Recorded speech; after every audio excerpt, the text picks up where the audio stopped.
Welcome to my That Muffin Art channel. Here a beautiful drawing of paper.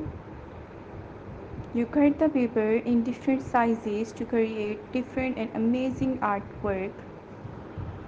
Drawing is a rewarding and enriching process that can improve creativity, observation skills, and even problem solving abilities. Whether you are a beginner or looking to refine your skill, drawing encourages you to really look at the world around you. You start noticing details like shadows and texture that might go unnoticed otherwise. Drawing helps in visualizing ideas and expression.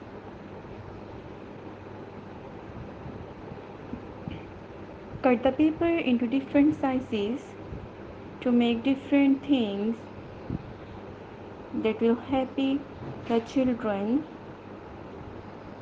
Start with a range of pencils, any sketchbook or even paper. Focus on drawing the outline of the object.